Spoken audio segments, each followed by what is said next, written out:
ครับก็สวัสดีครับเนี่ยวันนี้เราจะพามาดูเจ้าบลูทูธตัวนี้ครับ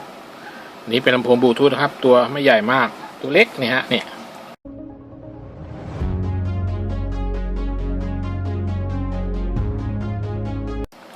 ว่าไปก็เท่ากับนี่เลยม้วนนี่เลยม้วนตะกั่วเลยตัวเล็กมากแต่เสียงดีนะถ้าไม่ดีก็คงจะไม่ทำคลิปไปดูตัวนี้เนี่ยอันนี้มันอาการเสียนี่เห็นไหมตัวนี้มันปิ้นขึ้นมาผมสันนิษฐานเลยอันดับแรกอะแบตน่าจะบวมแล้วล่ะเนี่ยฮะปุ่มสวิตช์เปิดมันจมหายไปเลยครับเพราะมันถูกดันขึ้นมาเปิดกดก็แข็งๆเนี่ยเพราะน่าจะมีแบตอยู่ด้านในเนี่ยแบตน่าจะบวมนะครับเพราะตรงนี้ผมว่ามันแกะได้เนี่ยตัวนี้แผ่นนี้นะผมลองแกะเลยปึ๊บอ๋อนี่ครับเอาแล้วแล้วก็ลำโพงเนี่ยเหมือนลำโพงมันโดนดันลงไปด้วยนะครับเดี๋ยวเราการทำงานหลักการทำงานเดี๋ยวเราต้องแกะเขาออกก่อนเลยเพื่ออะไรหรือถ้าแกะไม่แกะแล้วก็ต้องแกะด้านหลังก่อนนะด้านหลังนี่น่าจะติดกาวเฉยนะครับพอเขาไม่ได้แจ้งว่าเหมือนสวิตช์มันจมเนี่ยแล้วมันปิดไม่อยู่มันตูดมันดันผมว่าแบตเตอรี่น่าจะบวมก็คงจะต้องเปลี่ยนแบต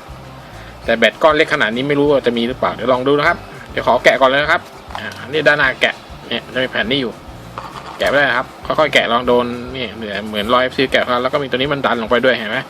ส่วนด้านหลังเนี่ยแล้วมันแกะไม่ออกมันติดที่ผมเอาสเปรย์ฉีดไปแล้วเอาสเปรย์ล้างหน้ามาลูบมาฉีดเป็นน้ำมันนะแกะออกแล้วเนี่ยมันจะเป็นแผ่นกาวเฉยนะครับแล้วก็จะมาเจอด้านในจะเป็นบอร์ดเห็นไหมเป็นบอร์ดนี้ตรงนี้แสดงว่าตรงนี้มันกดได้นี่เป็นคล้ายๆตัวซับเบสหลอกแต่กดไปเนี่ยน่าจะเป็นสวิตช์รีเซ็ตบลูทูธตัวนี้ครับก็นี่สวิตช์อยู่ตรงนี้ครับเห็นไหมสวิตช์มันจมมาที่มันถอดบอร์ดด้านหลังไม่ได้เพราะตัวนี้มันมีตรงนี้เป็นหัวชาร์จ USB เห็นไหมเนี่ยตรงนี้เหมือนมันซีนกาวกันน้ำไว้ด้วยเห็นไหมเนี่ยรอบเลยเนี่ยกาวกันน้ำไว้ด้วยแล้วก็นี่ข้างล่างนี่จะเป็นแบตเตอรี่เห็นไหมแบตเตอรี่เป็นน่าจะเป็นแบตเตอรี่แบบไอ้โพลิเมอร์โพลีอะไรนะผมก็เรียกไม่ถูกอ่ะเนี่ย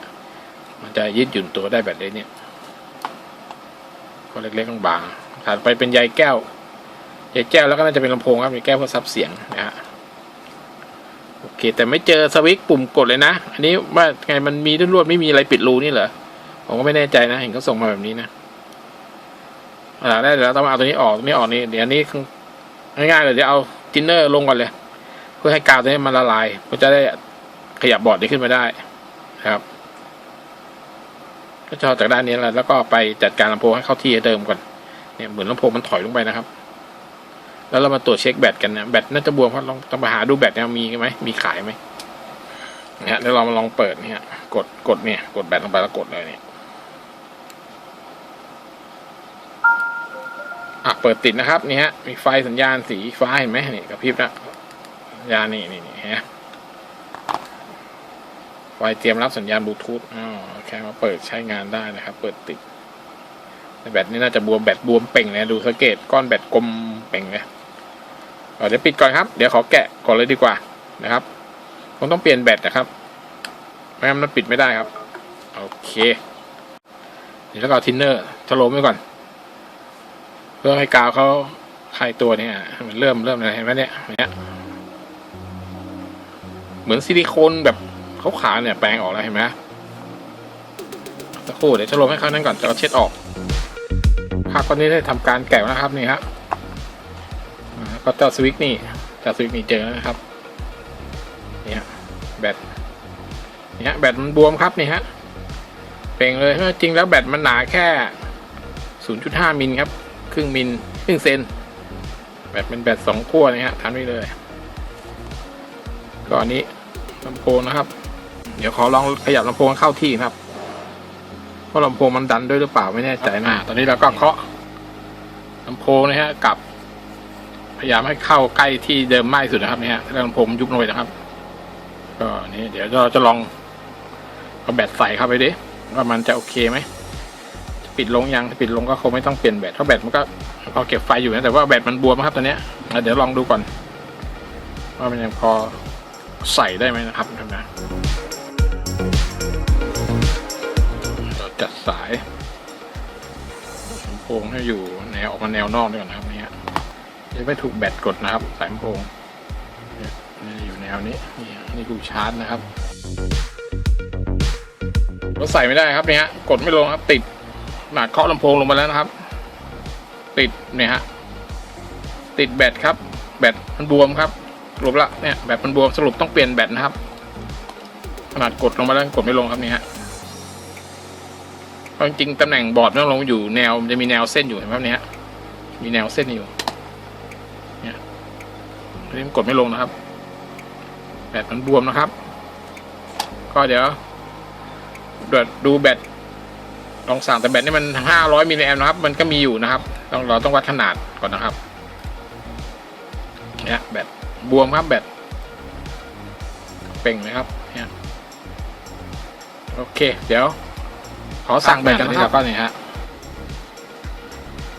ใส่แบตใส่ปุ่มแล้วปุ่มริมอยู่ด้านไหนเจอปุ่มแล้วปุ่มเป็นปุ่มยางฮอนด้าเนี่ยก็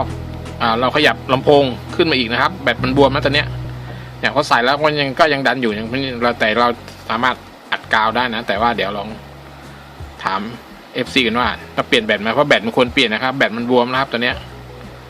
แต่ไม่รู้ชาร์จเป็นยังไงบ้างไม่ได้ลองชาร์จนะครับชาร์จเต็มไหม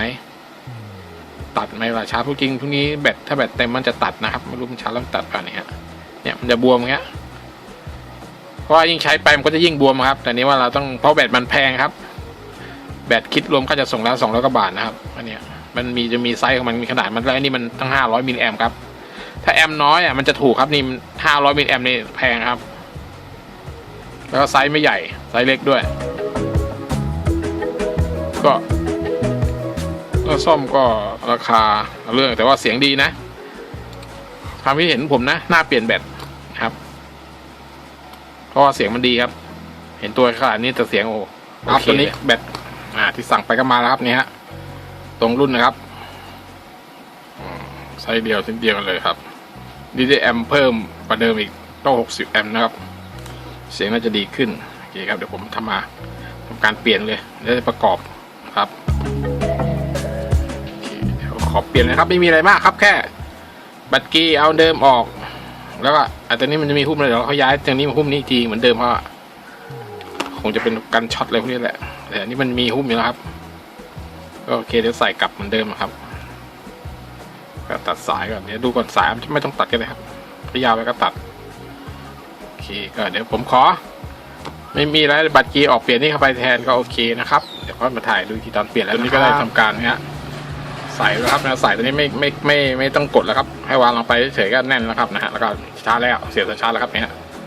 ชาร์จติดทำงานนะครับก็มาเลยเดี๋ยวขอชาร์จสัก